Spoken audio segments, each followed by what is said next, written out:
everybody. Welcome to another episode of The Squad Room, the podcast devoted to optimizing, maintaining, and developing the health and wellness of law enforcement officers around the world, and of course, other first responders as well. And as I'm learning through listener comments, emails, and reviews, lots of people that aren't even in law enforcement either yet, people who want to be, and that's awesome. Good for you. They're aspiring to be in law enforcement, or people who are in the military, or people who just have an interest in law enforcement topics and are pro-law enforcement but aren't law enforcement themselves. A lot of reach out from those kinds of people who've told me that they get something from the show too, and that's really, really cool. In fact, I was out at dinner with a friend who I didn't even know he listened to the show. He has no relationship to law enforcement, nothing of that sort, and commented about how the meditation episode has been helpful for him. So that was awesome, because I'm just trying to clean up my little corner of the world and clean up myself, of course, in the middle of that. And it's been cool to experience some of the comments. So please, if you have a comment, you have something you want to say, you have something you think that we need to cover, you can get me at Garrett@thesquadroom.net. That's my email address. Still can use squadroompodcast@gmail.com, but Garrett@thesquadroom.net. That's my now professional, shall we say, email? Not really, but it just makes me look official. Anyway, the Squad Room is devoted to maintaining and, like I say, optimizing health and fitness. That means a lot of different stuff. How we improve our physical health, our mental health, our emotional health, our mindfulness. Emotional health's been on my mind a lot last couple of weeks. Physical health, too. Physical health, if you've listened to the show, if you follow me on Instagram, which is @thesquadroom, you know that I was in a little altercation at work, broke my left thumb, and also, which was actually the worst part of that was that I tore off a ligament. And when tearing off that ligament, I tore a piece of bone off with it. So the break wasn't actually that big a deal, but tearing the ligament off completely from one bone was kind of a big deal. Ended up in a cast for 6 weeks. Finally now out of a cast into physical therapy, and finally able to start exercising again off anything more than, God, never want to go back on an elliptical again, because all I've had options for me were like elliptical cardio machines, stuff that I couldn't trip off of or fall off of, and I couldn't grip anything because of a cast. So cast is off, and finally able to this week be able to get back into some heavy lifting. Actually, and some encouragement for you if you've been injured. Was able to PR a lift, my split jerk, by 15 pounds over the course. I measured it maybe 6 months ago, and I thought I'd lost all my fitness over the last 8 weeks of being relatively sedentary when it comes to at least weightlifting. So it was cool to see that I was at least able to get one good solid PR out of it. Now, of course, and flip side of that, being a wrist injury, something like the front squat, I was trying to do some heavier front squats this week, and thought I got a good weight. I don't count. This is a little tip, at least I found for me. If you're going for PRs and you're kind of working your way up, I don't count the weight as before I lift it. It psychs me out if I know how much I'm lifting, so I just kind of keep adding plates, and will count it kind of after the fact once I seem to have hit close to a max. So anyway, this week I did a front squat, seemed to hit close to what felt like a max, counted it up, and then checked my notes, and it was a full 70 pounds off of my PR from only about 6 months ago. So there is work to be done. This is an interesting episode because it's a topic I had never thought about including when I kind of sketched out what the Squad Room was going to be. And I was convinced otherwise by my guest today. And you'll hear the story of why in just a second. But it's financial health and financial security. And those that topic is a big one, and it affects all of us. And it seems to be a specific problem for us first responders often. And so it really is a health-related topic to me, and it goes to that mental health aspect that we were talking about before, and actually some ways mindfulness, and then even physical health. So, for example, I'm thinking, financial health. If your financial health isn't if you're not in a good position with your financial health, if you got bills to pay, if you got debts, and maybe you're just working a ton of overtime to help cover those debts, help pay those bills, well, obviously that takes a toll on your physical health, your ability to exercise, your ability to get to the gym even. And, of course, we know that of course, has a direct correlation to your mental health and then your emotional health. And then you're not very present and mindful because you're running off to the PD or the sheriff's office or the jail or wherever you work, probation, to do that overtime because, it's just, it's where you're stuck. You're stuck in this circle of work and then home, sleep, food, back to work. And you're never getting any chance to take care of yourself. And maybe if you're able to relieve some of that financial stress on yourself, you're able to open up opportunities for some of those other things. And so I went through this recently with today's guest, MotorCop, best known as MotorCop. Of course, he has a real name, and it's Jason Hashauer. He's a law enforcement veteran in California, and he's actually the first person I ever learned of that had a podcast for police before mine. We'll get to his bio here in just a second, but point is I need to get some of this cleaned up. He has a program that he promotes that he learned that got him out of crazy amount of debt, and then that he is now teaching other people. But I'll talk about him in just a minute. But anyway, so mental health, emotional health, financial health, I'm now seeing that it is maybe one of the 4 prongs. And maybe depending on your comments on the show and what you guys think, maybe going to be adding more of that to the wide array of topics that we talk about on the show. All right, so before I get any further, I want to thank our sponsors for this episode, SB Tactical and the iCombat Active Shooter Training System. SBTactical.com is their web address. I've talked about them a lot because they've been great supporters of the show. They're veterans. Both the guys that founded this company are veterans. They live right down the street from me, actually, which is funny just how they created a product that my department used for our quarterly training, and it is essentially laser tag for cops. And what I liked about it when we used it is they brought us to an actual warehouse and an actual functioning business that let us use their vacant warehouse. And we were able to go through these active shooter scenarios. And you can actually learn or you read about my training with their system on their blog at sbtactical.com, I think /blog. It's right there on their front page. And we could go through these very realistic scenarios. No mess, no simunitions mess, no paint, no damage to gear, nothing like that. And I really liked it. And I had no idea that they were literally right down the street from me until we got connected up through some mutual friends, through actually Traver, who's been on many of these episodes and is now somewhere in the middle of Central America. So it's been cool working with such two great guys, two guys whose product I really enjoy. Check them out at sbtactical.com if you're looking for an active shooter training system for your department. If you're looking for just something that you can use at home to practice and hone your own skills, they now have the iCombat Pro, which is an in-home system. Again, check it out there on their website at sbtactical.com. So anyway, today's guest, Jason Hashauer, better known as MotorCop. His podcast is called The Crossover Show, and he and his buddy co-host, the Happy Medic, talk about all things first responder related. They talk about fire and EMS and, of course, police stuff, and they talk about kind of current events in policing and in fire, and they have a good time doing it. And it's a fun show to listen to. When they were on some sort of hiatus when I first started my show, but they had their catalog there, and I listened to a bunch of it, and they picked it right back up around the same time that the Squad Room started. And I could just call him MotorCop because that's how I know him, and that's how I refer to him when we chat. MC.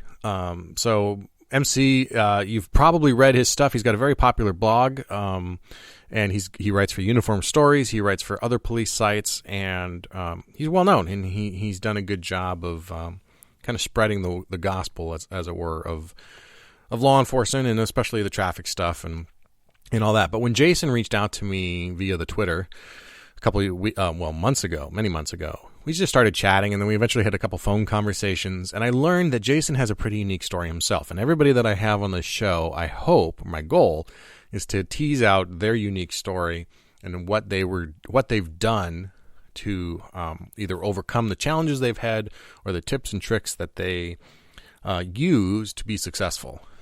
So Jason's story, and he gets into it, he was $78,000 in debt with his, that's a lot of money. And working through a system that he learned through the Dave Ramsey Financial Peace University, he was able to pay off that debt in 28 months. And he eventually decided that although still in law enforcement, his real next calling in life is to teach other first responders how to manage their budgets and how to manage their money. and I am a prime candidate for his need or his that topic because my wife and I have struggled for years on how to create a budget. We can see how much we spent in a month, but we have a hard time kind of anticipating what we need the next month and how to break those things out. And when we started talking with Jason, we were a mess of different size checking accounts and different size savings accounts, and we had stuff everywhere. And of course, we had some credit card debt too. Nothing that was insurmountable or seemingly insurmountable, but enough to make me comfortable. I grew up in a house with a dad who always preached that you never paid for something unless you could pay for it in cash. And I was good about behaving in that way in different parts of my life, but with 2 kids and school tuition due and, school clothes and whatever, those things sometimes started to pile up, vacations that we wanted to take, and of course things started ending up on the card. We were, like many people, using the card for the credit and for the points, but we weren't paying it off quickly enough, and that, of course, snowballs. So Jason shared with me his story about getting out of debt and getting right with the banks, and then offered to put me through the system that he has developed on how to create a budget and how to look at your spending. And so I jumped at the chance. My wife and I sat with him via Skype for like 2.5 hours one night. We had a very intense kind of budget meeting where he went through our budgets, mocked us for our spending, and then helped us kind of drill down on where we could save money and how we needed to spend the money going forward, and giving every dollar a job. So it was real successful. This was about 8 weeks ago now, and we've been able to implement the budget. Not perfectly, but we've stumbled a little bit, but we're better than we were for sure. Common theme on the show is better is better. And we were able to get a budget together and move forward, and we are definitely seeing some positive momentum. And so I knew that having Jason come on to talk about that might help other people do the same thing, and that's the whole point of the show. Because I found a lot of success in following his system, which was very simple. So we'll get to Jason. I'm going to stop talking. You'll hear his story. At the end of this, at the end of the show, after Jason's interview is done, stick around because I'm going to give some details on a special webinar that Jason and I are going to host in a couple of days that will basically set you up to learn how to do this system and the basics of his system for yourself. It's my first attempt at doing some sort of a webinar or anything like that. Jason's going to be co-hosting it. He's actually really going to be leading it, and I'm going to be more of the co-host, but we'll get together. You can chat with us online or via the webinar, and he's going to go through some important information. But the important one on this one is to make sure you go to the show notes at thesquadroom.net/episode 37. That's 37. Numbers 37, not spelled, not written out, but 37. And you'll see the show notes. You'll see the links for what we have, and you'll see the link to register for that webinar. All right, so here's Jason, otherwise known as MotorCop. All right, ladies and gentlemen, on today's Squad Room, the world famous, can I say that, world famous? Probably world famous. Well, at least in my own mind. At least in your own mind. And specifically when we're talking about my hair. And good hair. Always have solid hair. With me is MotorCop. Now, obviously, that's not his real name. That's a nickname he's made for himself, but he's made quite a name for himself. And I actually got to know you. I do know your real name, but we'll call you MotorCop because everybody knows you as MotorCop because you were, I think, the very first police podcast out there. Was the first thing I learned about you. Oof. Yeah, very first. You were.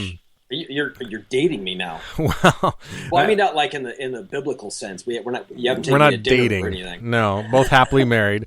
But yeah, when I got onto iTunes and was trying to figure out like, is this podcasting? Who's who in this zoo? And I googled police. Your show was the only one to come up. And you've been doing it a while. You brought it back not long ago. Your premise is different than mine. You've got your firefighter friend, the Happy Medic, yes, and indeed. You two banter back and forth about first responder issues from both the fire station and from the police station. But so anyway, I've always enjoyed your show, and we got to chatting over email. Which led to phone calls, and then I learned that you've got a very, as most everyone does, you've got a story of your own, but it's a very unique story. And then we started putting our two heads together. And when you put two cops' heads together, you create one good idea. It did take a while, though. It took a while. But you've got a specialty. You're obviously, anyone out there hasn't figured out that you're a motor officer. We'll catch them up to speed on that. You're a motor officer. You're sworn. You're still you still work for an agency, in a decent sized area. So your day-to-day job, your day job is writing tickets. Your hobby, yeah. I'm that guy. I always say you had to have sold your soul to get those boots, right? The funny thing is my actual nickname is Soul Crusher. Soul Crusher. I guess so. So that's your day job. You have this. I don't want to call it a hobby because we all know how much work a podcast is. But I mean, you have this side project. I guess is the podcast. But then you have taken it upon yourself to become a financial. I'm going to say financial fitness. Is that okay? Can we? I mean, this is a fitness show. That's excellent. That's excellent. And I think a lot of people put the label of expert, and that can mean so many different things. But I think what you do really is fitness. And so anyway, we got to talking, and you talked to me about your personal story, which we'll get to in a second, and then you wanted to, and then I shared mine with you in terms of the financial fitness or my lack of fitness. It seems like this show is entirely about my lack of fitness in all areas, including financial. And it hit that idea when we put our two heads together was that, we haven't had an episode yet about financial fitness and the importance of having that plan in place. We've talked about having a plan in place for your mindfulness and your physical plan and having those kinds of coaches around. But it never occurred to me to have a financial coach. And that's essentially what you are moving into now with the program that we'll talk about here in a second. And you put me through the ringer, frankly. And we'll tell everyone what that involved too. But that's where you're at. So your mission right now, I'm going to let you describe it, but if you can go back and tell the story you told me many, many months ago about what prompted you, what was the whole impetus of this, and where were you when this, but way before this idea started to go out and coach people and help them. Sure. What was it that made you have to get financially fit? It was a very simple experience. I was walking into my living room. I can picture it, well, mostly because I'm standing across from my living room, but I can picture the experience like it was yesterday. And my wife made a statement, and then she asked me a question. And from that point forward, everything else changed. The statement was simply, I'm worried about our finances. And I'm going to push pause here on the answer a little bit because I have to tell people up front, I'm a very open book when it comes to my money. So if you want to know how much money I make, I'll tell you. You want to see my budget, I'll show you. We've worked very, very hard to remove that barrier between folks about money. It used to be politics, sex, and religion. You don't talk about any of those things. Well, it's 2016. Everybody talks about sex now. We'll pull up Facebook and find some half-naked somebody right now, no problem. Money is the new sex. So when my wife said, I'm worried about our finances, my first thought was, we make six figures.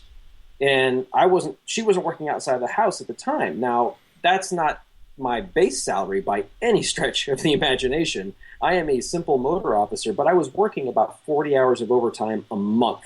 So my base salary increased by probably 25 grand in that prior year. So, of course, my first thought was, hey, we're doing okay. But then I started thinking, hey, we do still live paycheck to paycheck.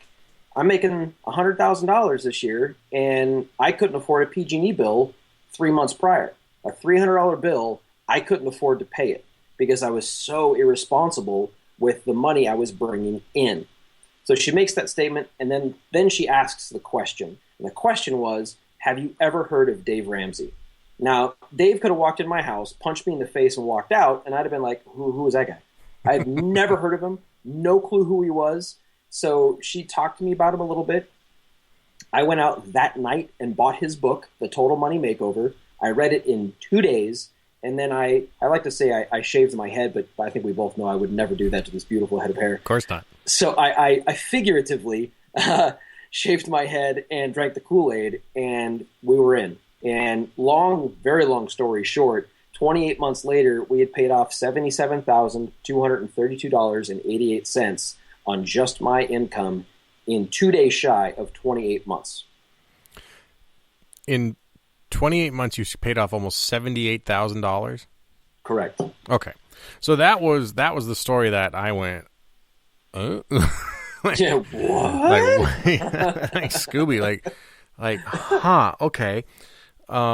So you get to the point now where you've paid this off, and what happens next in your progress towards this goal that you now have, that you are now embodying? Well, we became debt free December of 2011. And, we called Dave's show and we got to scream, "We're debt free" on the radio. And it was really cool. I have a recording of it. It's awesome. And we started leading his Financial Peace University class at our church. And we've now done it. We just wrapped up our 7th class at the end of last year. Now, cumulatively, in a 10-week period, all 7 classes put together have paid off over $750,000 in debt. Wow. In 10 weeks. That's a lot of families, of course, and some work harder than others, but all put together, that's the outcome we've seen, and it's amazing. Well, I felt so much motivation, not only by getting debt free, but being motivated by the people that I'm teaching as well. And I thought, we as law enforcement officers, it's civil servants, really, any of the first responders, or the 3 disciplines as the Happy Medic and I refer to them, we are notoriously bad with our money, more so than most, in my opinion. Yeah, why do you think that is? Because I agree. That's an easy answer. That's an easy answer, because we self-medicate. It makes us feel better. When you're at that work, and I don't know if you've read about, I know we've talked about it, the emotional survival for law enforcement. He talks about, Dr. Gil Martin is the author, he talks about the hypervigilance roller coaster. Yeah. And when we're on duty, we are the best version of ourselves. Man, I love going to work. We laugh all the time.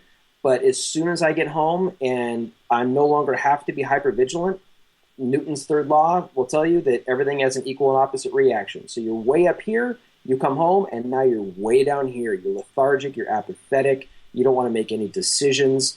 Well, in order to get that juiced feeling back, for lack of a better term, you go out and spend money, because you get a dopamine hit off of it, and it makes you feel better. It makes you feel alive to spend money. Now, I think male cops are worse than female cops. Female cops, they'll go buy a $300 pair of shoes. Male cops will go buy a $40,000 friggin' pickup truck, right? Mm-hmm. So, the credit card bill for the female cop, she'll pay that off in a week or two, tops.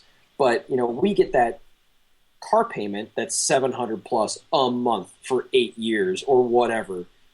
And then the problem is, because you've now saddled yourself with this huge debt, now you got to work more, which means you're working more overtime, which means you go through this whole cycle again. And it's this, I call it the overtime cycle. It's this never ending downward spiral where you're working more to pay off the stuff you spent, but you feel so shitty because, wait, I can say shitty, right? We have an explicit tag on my show, so this one does now. No, okay. No. You feel so bad that you want to spend that money again to feel better. Well, So you do, and now you're incurring even more debt, and it's just this ongoing, never-ending cycle of destruction. And I finally had enough of it, and we created a budget, and we stuck to it, and I'm not going to blow smoke where smoke doesn't belong. It was a lot of hard friggin' work. A lot of hard work.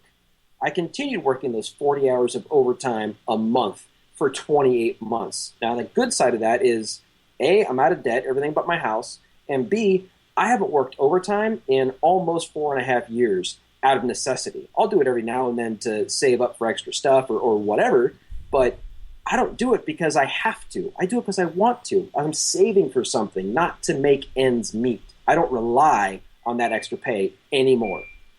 So what? So now, how long ago was this? We got debt free December of 2011. 2011. So you're now over almost 5 years, right? Yep. Over 5 years. Yep.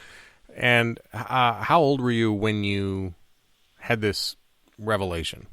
It was 2009. I was 37. So 37. Okay, so I'm approaching 39.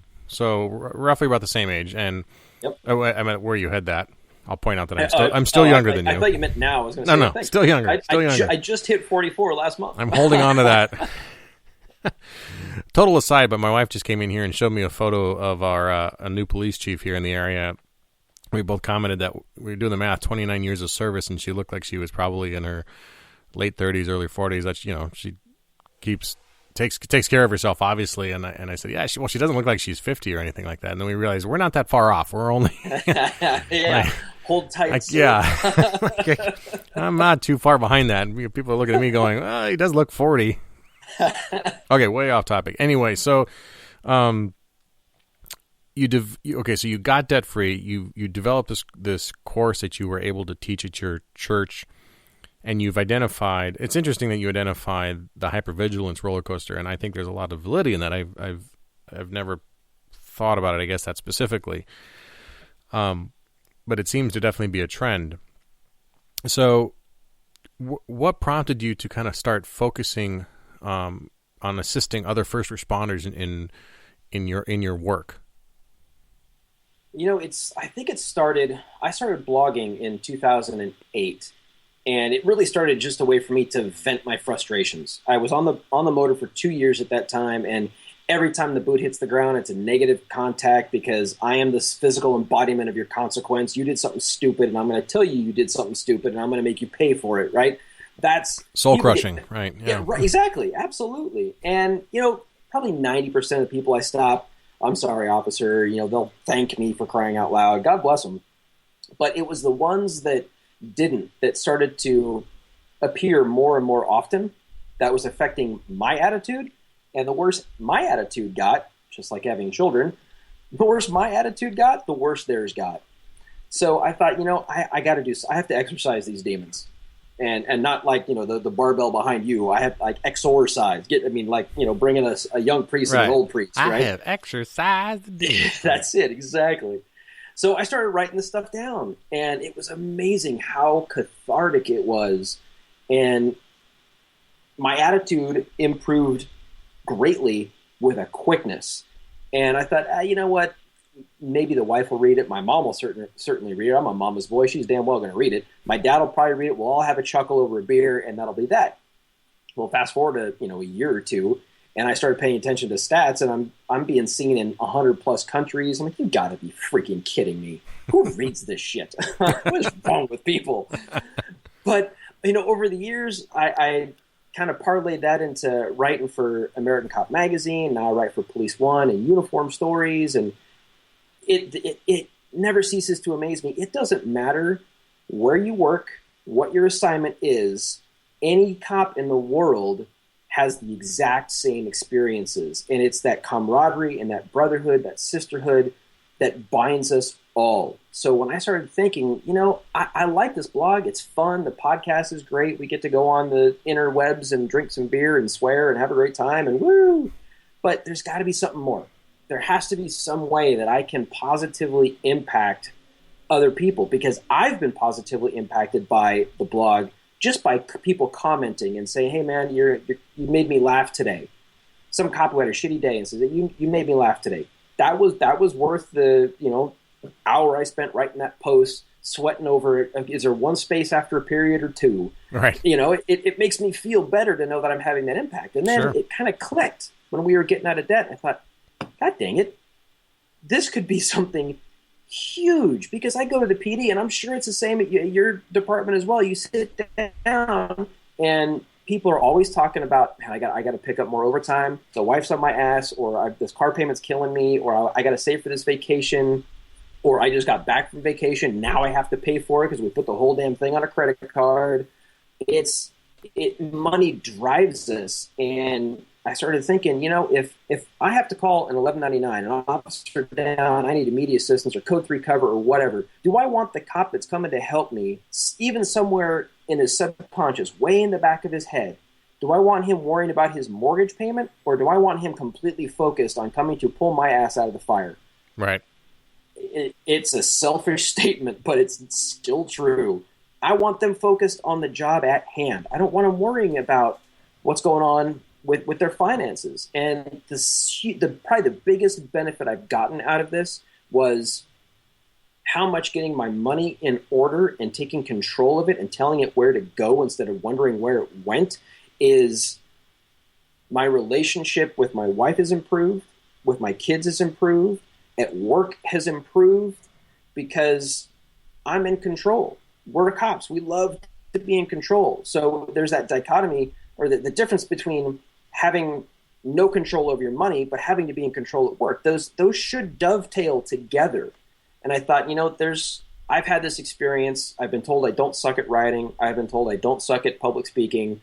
There's got to be a way that I can make our industry better. And to be perfectly blunt, I think I can save more lives helping people get their money in order than by going to work and putting on my vest and my helmet and my gun and going to stop drugs tomorrow. I really do. It's a great perspective. I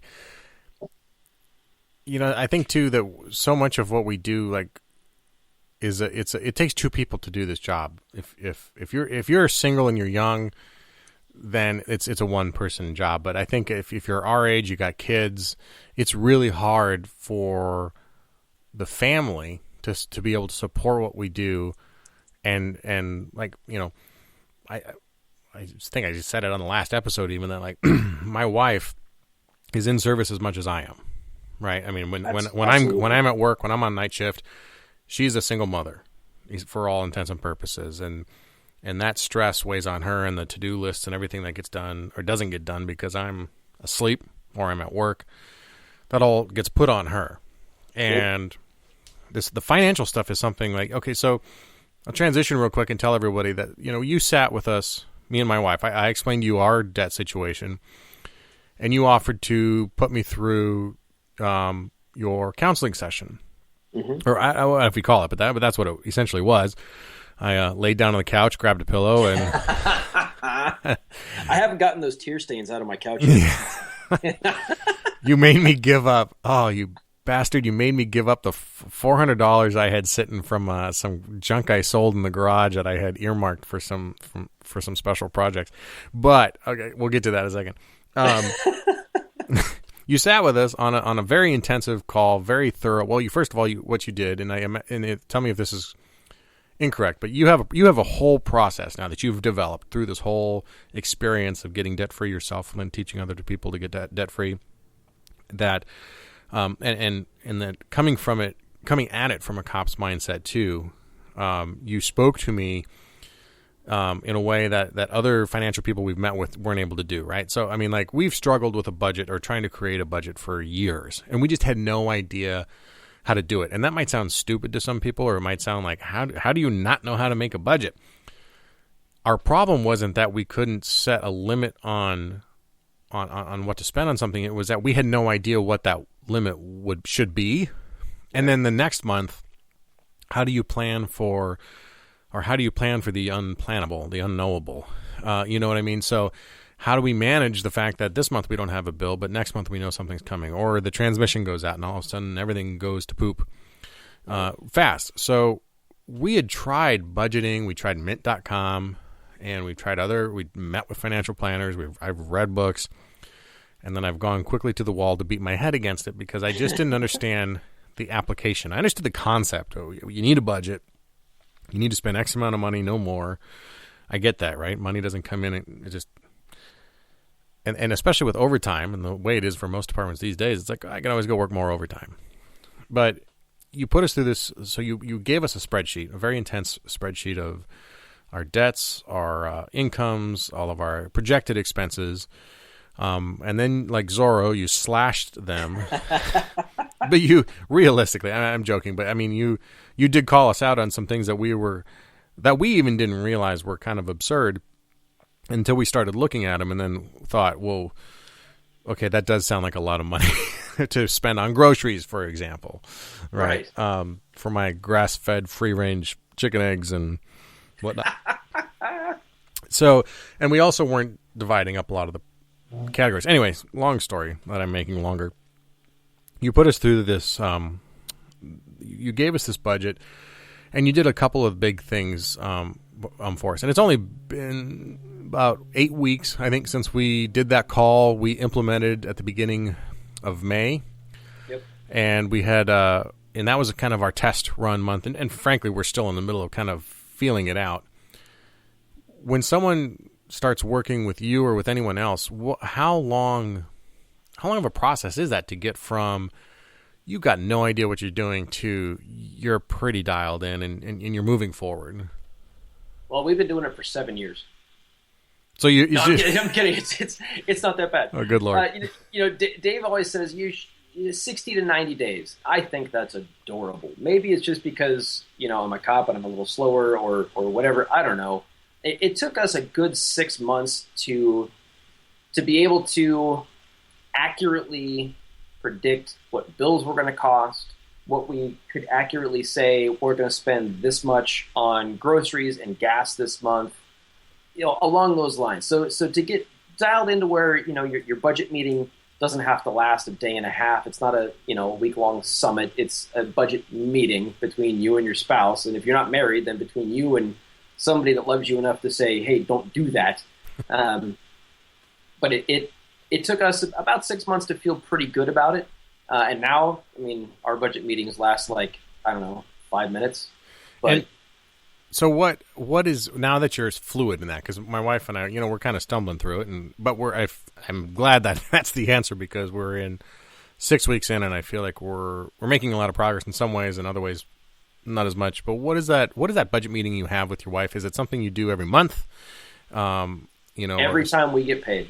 Every single time we get paid. Anytime money comes in, it needs to have a job.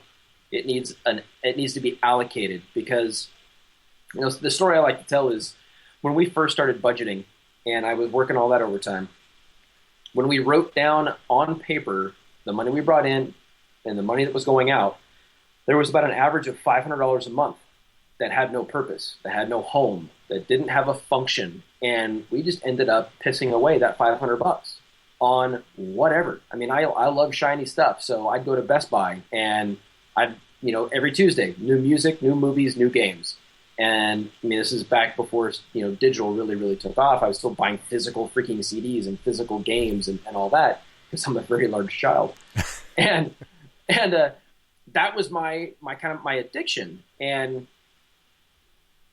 when we started getting this stuff dialed in, we saw that $500 sitting there, and it was like, holy crap, we've been wasting $6,000 a year. I don't know about you, but I could certainly use an extra $6,000. It's already there. In my experience, I've been doing this now for 3 years. In my experience, 95% of my clients, they're just unorganized. That's it. It's not that you have this overwhelming load of debt that you'll never get out of.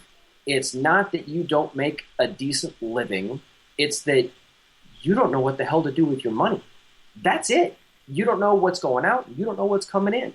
Once you can define those two things, man, things get a lot easier. A lot easier. Yeah, I think that seems to be at least our issue is disorganization. And you are not a unique and beautiful snowflake. I'm terribly sorry. At least not in that. I will take exception with that statement, but agree when it comes to finance. But my mother would tell you otherwise. Hey, your mom must know my mom. She's fantastic. All right, so you've got a lot of stuff that you have. Like you mentioned, you kind of passed over it, but you write for Police One, you write for Uniform Stories, you got your own blog. And of course, we'll post some links to all of these in the show notes. You've got the crossover show. You work, presumably you show up at work, to 40 hours a week to hit your quota. I mean, not quota. We don't have quotas. No. And if we did, I'd destroy them. You could write enough for me, because I don't remember the last time I wrote a ticket. Oh God, we're speaking different languages right now. So, what's your vision for what you want to do with teaching first responders how to manage their money? In 2 years, 6 months, and 14 days, I'm going to retire, and I'm going to travel the country for a year with my wife and 3 daughters. We're going to road school them, because we homeschool now. So school them on the road in our fifth wheel, which we have yet to purchase, which we will purchase in cash. And I'm going to go from academy to academy and do in-service training and teach veteran officers how they can fix what they screwed up. And I'm going to teach baby cops how to avoid making the same mistakes that I made when I was a baby cop almost 20 years ago. What are some of those? Because we have a lot of younger listeners, a lot of guys that want to be cops that aren't cops yet, or that they're in their infancy, as it were. You call them baby cops, infancy of their police career. What are those common mistakes that we're making? Matt, I will tell you the first mistake I made, and again, I'm an open book, so I have no shame nor dignity. And I'll interrupt to tell people that you are absolutely correct when you say that. I mean, when we had our conversation or our Skype call or whatever, you were like pulled up your screenshot of your desktop and you were like showing me your actual budget for that month. Oh, absolutely. Yes. When MotorCop says he's an open book, he quite literally means it. Absolutely.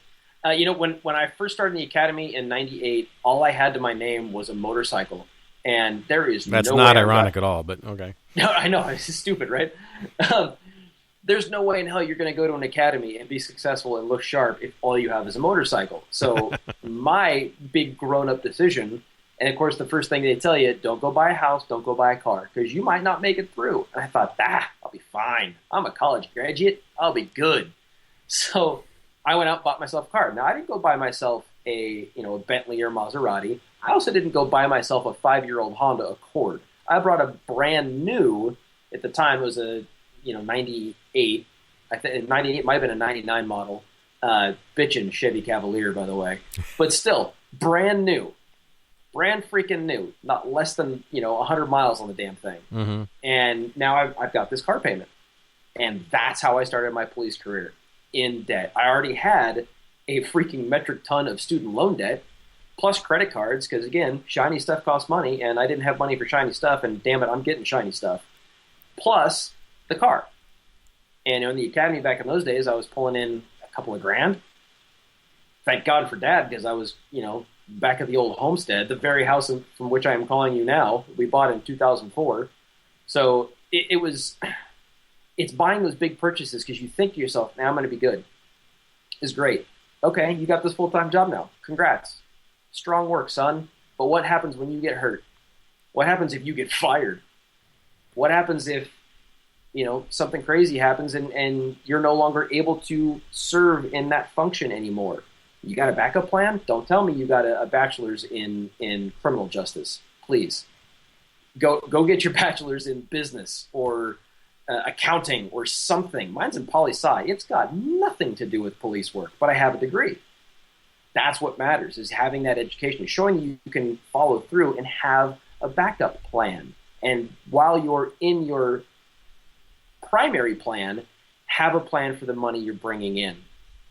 If I could go back and kick myself square in the jimmy 18 years ago and say, hey, dumbass, start saving money, get rid of your debt. And I mean, I would be sitting on a mountain of cash right now and doing Scrooge McDuck-like dives on the video chat we're having, right? You couldn't hear me through the gold coins. I was gargling. Right. So what about transition that question to, a veteran officer that,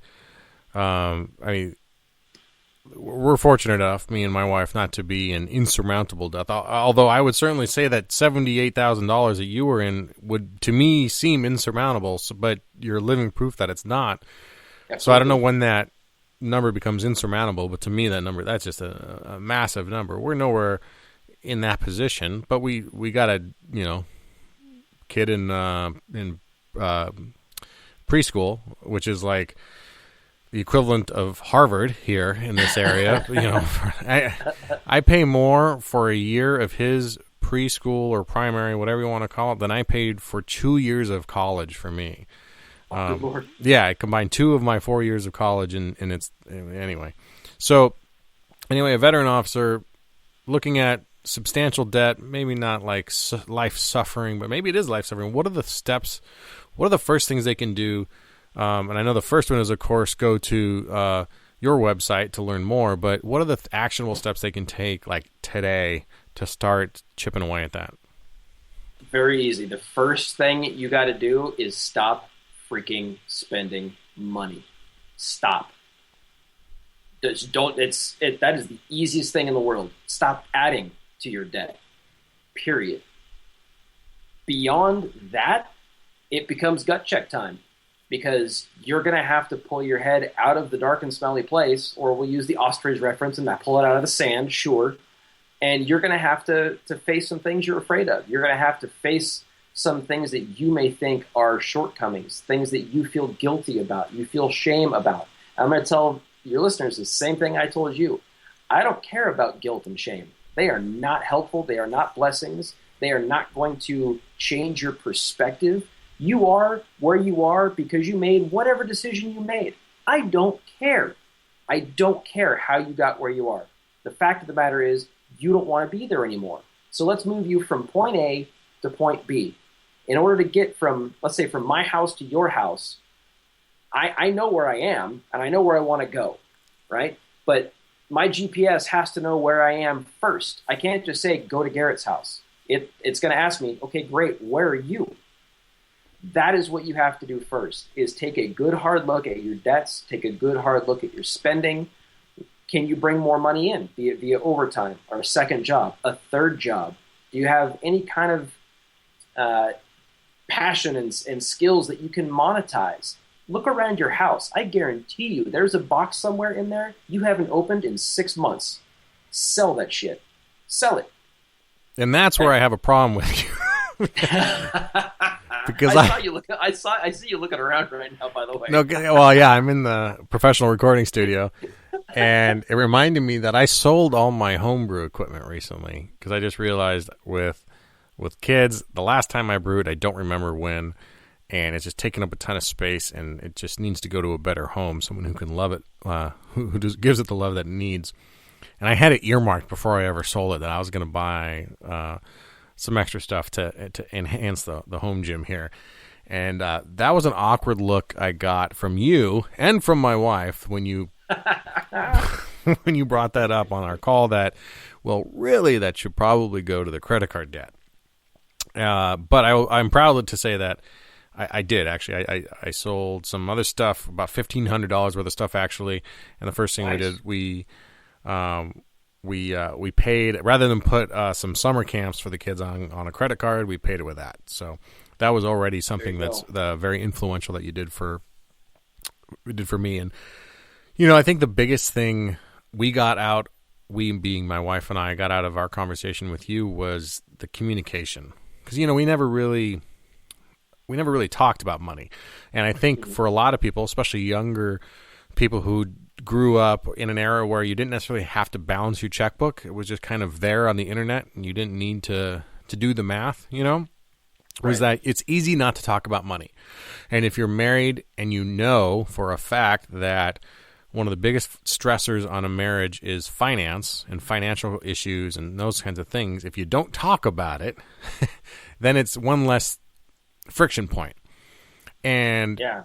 I don't mean that as like you're not talking about it because you're sweeping it under the rug necessarily, but you end up in that situation that you just talked about where, you're making enough, you seemingly are making enough, but you're also doing the 40 hours a month of overtime, and, you had a little hard time pulling through on that water bill like you did. But on the surface, you're getting by. So it's easy to avoid that conversation. And what I liked about your call and your work with us and your spreadsheets were that we had to have a long conversation about it.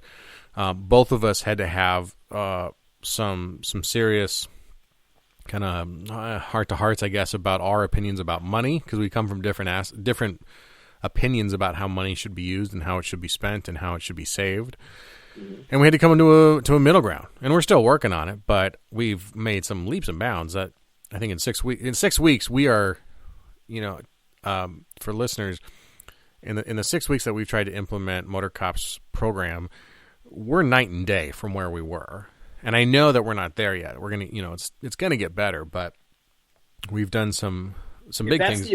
If that's the opinion you have now, imagine what it's going to look like in 6 months. Yeah, and I think that we're excited because of that. Like, this was a drag, but we knew we needed to do it, right? Because like I said, I have to pay for my kid to go to Harvard, even though he's only 3, so or 4 now, and so we knew we had to do something. We just didn't want to because Absolutely. it's hard. It's like hitting rock bottom physically and deciding that you have to do something. And, you mentioned about GPS and from point A to point B, and we've had whole episodes of this show talking about how you have to know your A point to get to your B point. You can't get to your B point without knowing where you're already at and what your situation is. And I like that your program is very thorough in that sense.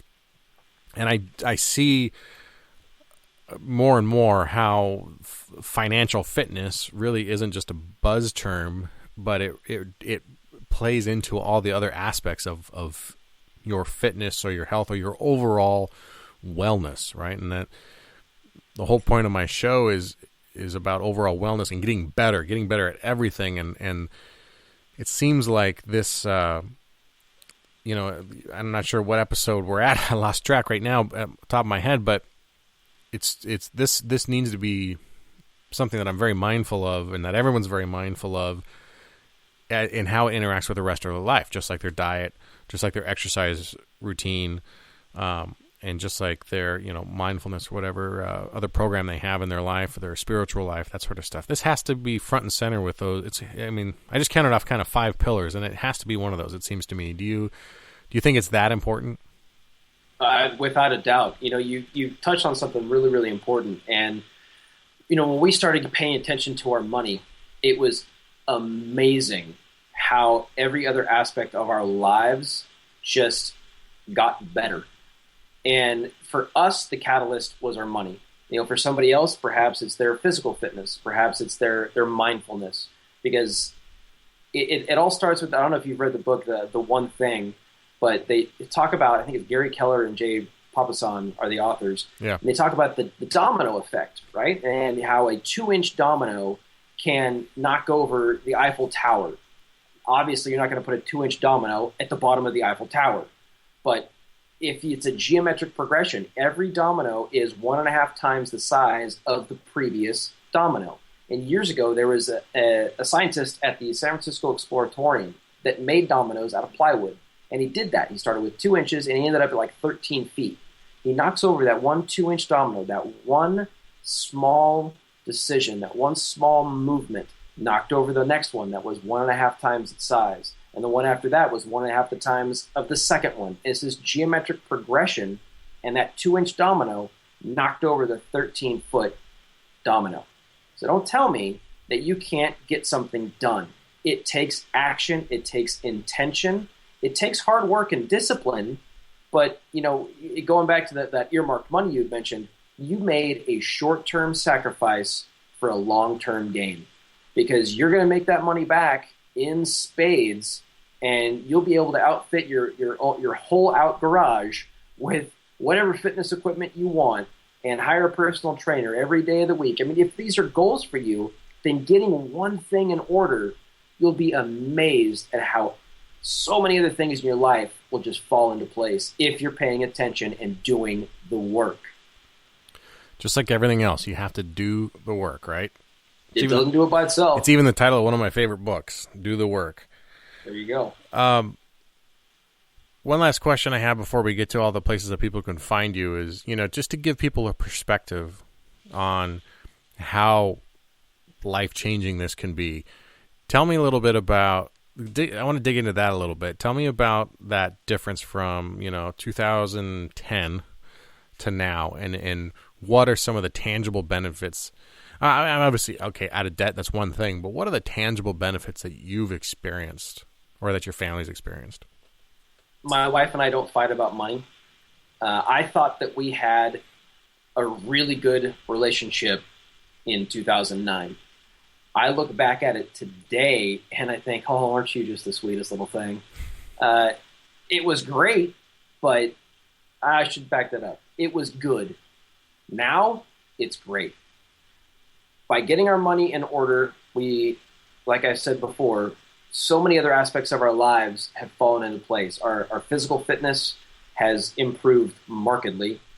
My attitude at work, I walk taller because I don't have that weight, that stress that will quite literally kill you if if you walk around with it too long. And I'm God definitely blessed me because my wife is amazing. And early in our relationship, we made very certain to be very upfront with one another and say, listen, if we're going to make this work, we have to communicate about everything all the time.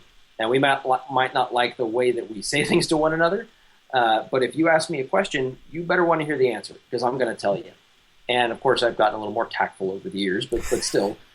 To very simply answer your question, though, I think it's just that I don't feel that weight.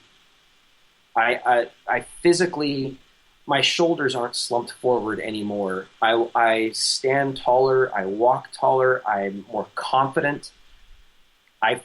My physical body, not just musculature and fat and all that stuff, but I don't get sick as often anymore because I don't have that huge stressor. Interesting. It doesn't affect me anymore. And cops, we're all very type A. I mean, that's the kind of the, I don't know, excuse we all use, or the label we're not all type A. Not all of us. Yeah. But there's certainly one thing we don't like to do, and that's give up control. Oh, absolutely, yeah. Yeah, and for guys and girls that excel at communicating with people in crisis, we are god dang awful when we are in our own crisis. And finances can definitely be a crisis. How many DB calls you've been to where the cause of the DB is money? A lot of them. Oh yeah, a lot of them. And going back to what I would say to the veteran officers is simply that I've walked in your shoes. I know it's 17 and a half years on this job. I know how you feel, and I know what the other side looks like, and I can show you how to get there. But don't bring your BS. Don't bring your excuses. If you want to know how to make your life better in your finances, I can show you how to do it, but it's going to be hard. You have to be dedicated. You have to be willing to compromise. And it doesn't happen overnight. It's been a couple of months for you, and things are going to be different 6 months from now, a year from now. It's all about making tomorrow better than you were today. That's it. One thing at a time, one step at a time, focused intentionality. So that brings us a nice transition to your project now, the MotorCop Mindset. Yes, sir. Tell everybody about what that is and how they can learn more about that. Because of the blog, motorcopblog.com, and when I came back from 2013, I traveled back to Tennessee and became an independent Dave Ramsey financial coach. I spent a whole week at his offices and went through his financial coaching master series. When I came back in April of 2013, I created my side business, GPS Financial Coaching. And I thought, sustaining 2 websites, I don't think that's going to be possible. But I kind of mucked around with it for a few years, and at the beginning of this year, I thought, I just can't do it anymore. There's something out there that needs to combine these two. I was walking with my wife, and we were talking, and she has these brilliant flashes, and she says, it's a mindset. And I just looked at her, and she said, it's the MotorCop mindset. Now, what do you mean? She says, well, you get asked all the time, you're a husband, a father, you work 40 hours a week, you podcast, you wrote a book, you created this course, you're an academy instructor, you founded a charity, I say podcaster already? You wear all these different hats. Right. How do you keep all that stuff straight? It's a mindset. It's focusing on one thing. When I started listening to your show all those months ago, I was astounded at it was like you were talking right to me. Of course I had earbuds on, so you literally were talking right to me. but we taught you at the beginning of the call. You talked about mindfulness, and when I get up an hour before I go to work. I'm 13 minutes from my PD, but I get up at 4:00 in the morning to do meditation and to do reading and journaling. I work on myself before I got to go deal with other people's drama. I deal with my own stuff first. So I'm starting the day on my terms, not the alarm clocks, not the chief's, not my sergeant's, mine. So having that perspective and being able to focus on all these different things and categorize them and prioritize them, it's a mindset. And it's a totally brand new project that the financial coaching aspect is a part of it, but it's not the overwhelming part of it. It's not the only part of it, I should say. It is pretty overwhelming, but it's an important aspect of it, kind of, I guess, the cornerstone or foundation that started it all. But truly, that the MotorCop mindset is simply learning more about yourself, what's important to you, how you can improve you in many different aspects: mindfulness, financially, physically, what your relationships with God, or whatever religious background you have. All those different aspects of your life are important, and you can't focus on all of them at the same time. So how do we do that? How do we plan out our day, our week, our lives, and improve every single day? That's fantastic.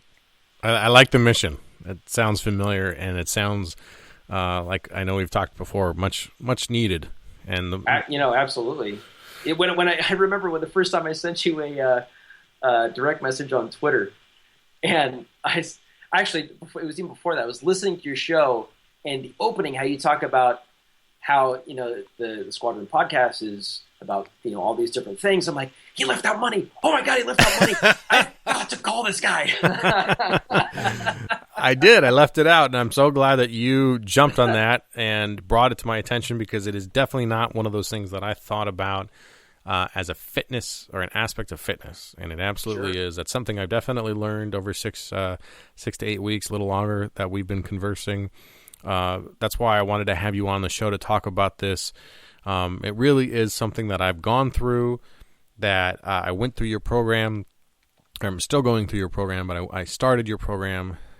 We've had some long conversations, and I've seen the light, so to speak, and I wanted to share that with everybody else too, in case they also have missed this as an important aspect of their life, because I think it's important. I saw all of a sudden, I got all verklempt and thought, oh my gosh, he's right. This is such a big deal. This is such a big issue that, if missed, has drastic consequences for other areas of my life.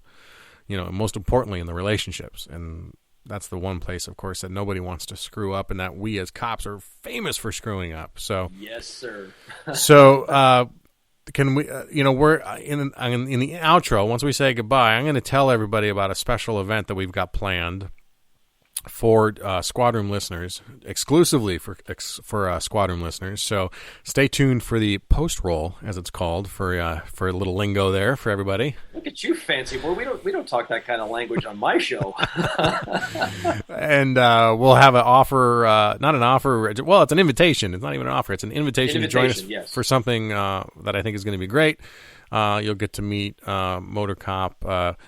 I say in person in air quotes, over the internet, and me as well, and we'll catch you up on that. But then, of course, you got to sign up for the mailing list at thesquadroom.net to join that, and you can also text the Squad Room, all one word, to 44222 to get signed up, so that you get notification on the special event that we have planned with MotorCop. You mentioned MotorCop blog. We're going to post a bunch of stuff in the show notes. Where else should we be directing people to find out more about you?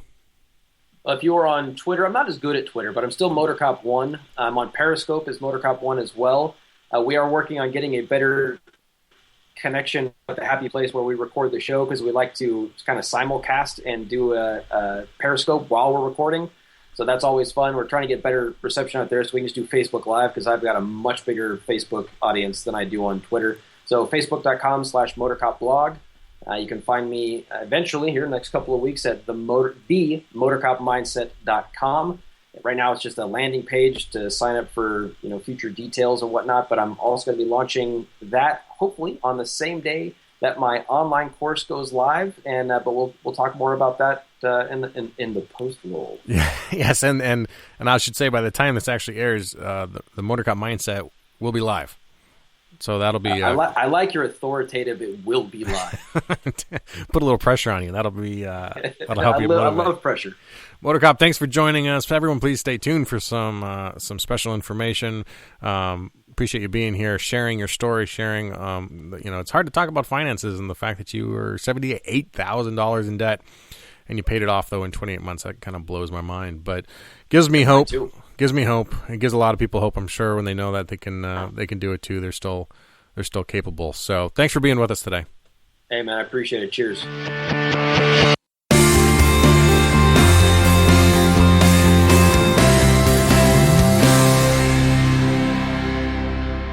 All right, Jason Hoschauer, better known as MotorCop. Appreciate him being on the show. Like I said, I've had a lot of success with this already. I'm looking forward to moving forward. I'm looking forward to the future with this. I feel like we have actually gotten some traction moving forward with our budget. My wife agrees. It's caused us to have some pretty significant conversations, but it's also given us, like I say, a lot of momentum. So this webinar that I teased a little bit at the beginning of the show, here's the information. Go to thesquadroom.net/episode 37 for the link that'll get you into the webinar.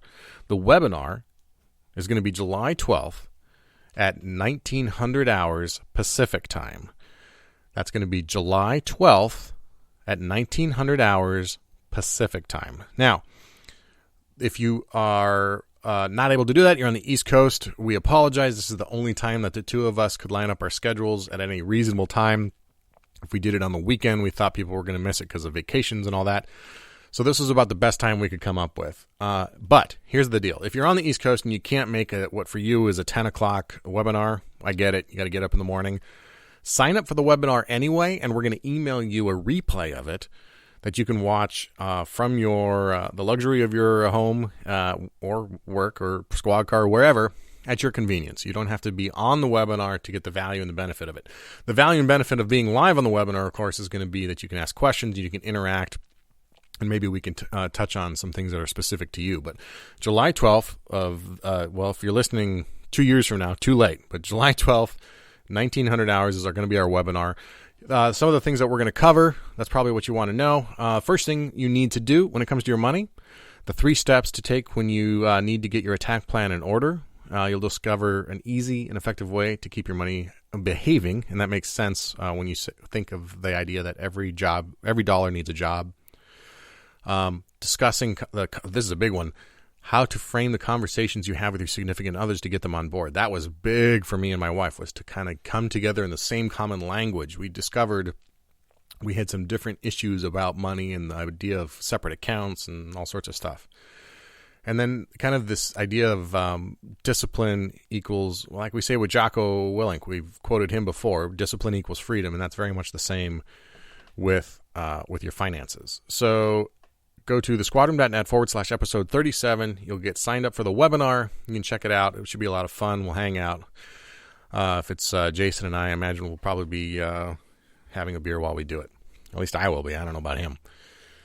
Again, I want to thank SB Tactical and the iCombat Active Shooter Training System for their support of the show. Check them out at sbtactical.com. Appreciate everybody listening. Please, if you want to follow us on Twitter, at The Squad Room. Instagram is the same. Shoot me an email, garrett@thesquadroom.net. Let me know what you think of the show, what you think we need to change, what you hate. You notice I'm screwing around with these intros a lot, and I'm playing around. I'm just playing around with them, seeing which ones I like better. And I think I like today's the best. The other ones are a little too long. Some of the other ones are a little disjointed. I think this is going to work out just fine. But if you hate it, let me know. But shoot me an email. Let me know where you're at, what part of the country you're in. That link for the webinar is also going to go out to the mailing list, so make sure that you're on the mailing list to get all that information. We're going to start some giveaways, and my ebook should be ready here in a little bit. I keep talking about that too, but with a hand in the cast, editing has been quite tough. But now that my hands are free and I can type, sort of, we'll get that done and out to everybody. Everybody, stay safe. Thanks for listening.